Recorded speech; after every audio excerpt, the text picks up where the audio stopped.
Okay, this is a short video on the use of trading losses in companies.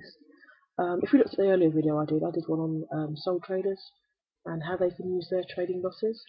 Well, companies, it's mostly the same, apart from a couple of issues. So, first option you can see on screen is the carry forward loss, and you carry forward losses and use them against the first available trading profits.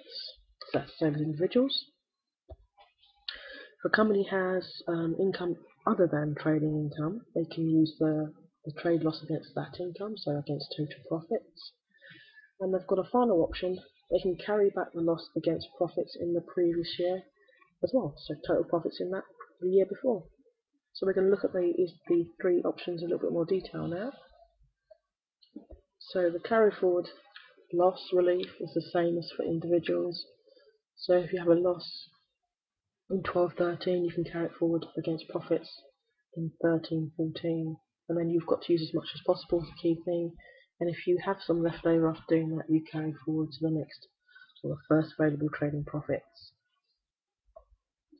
Option 2 is called a current year offset, where you take your total profits in the same year as the loss and you use it there. As you can see on the screen on the left hand side, there are no profits on that schedule, but a business might have non-trade interest, property income and gains, and then you'd use a loss here to reduce those profits. Just another thing to note, if you look down, we use the loss before gift aid donations, and the consequence of doing that is you may not get to use your gift aid donations. They'll go unrelieved. So it's a little bit like when you use losses for individuals, you might waste the personal allowance. It's just like that. So it's called a current year relief, and again you've got to use as much as possible.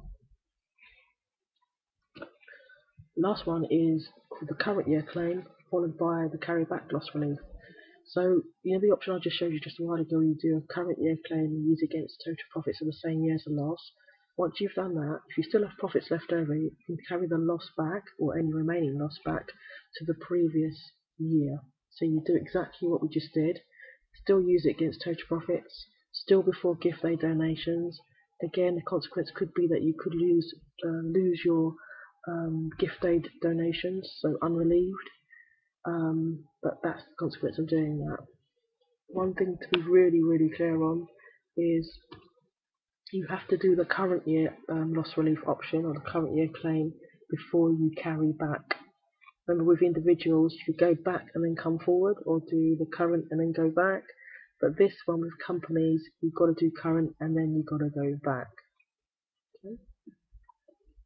Last one, again, you've got to use as much as possible, and then if you've got any left, carry it forward against future trade profits. Just to reiterate again, because they may ask you this in the exam, remember the consequence of carrying back or doing a current year relief, loss relief, is you may waste your gift aid donations, which normally reduces your total profits, but you can't create a loss with gift aid donations. And lastly, if there was an option, say you had a number of a current year, you had a carry back option and you had a sort of carry forward option, what you need to think about is the best way of using the loss relief.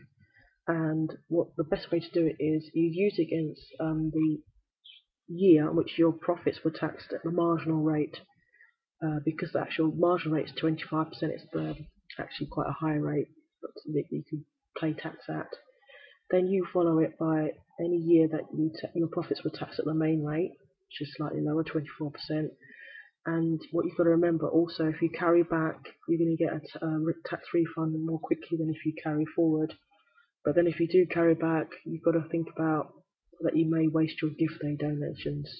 So those are the main things you need to think about when you're doing loss relief for companies. This is the first video. I'm going to do another video in a second that you can watch, where I'll take you through the examples with numbers. You can actually use the losses in all three scenarios.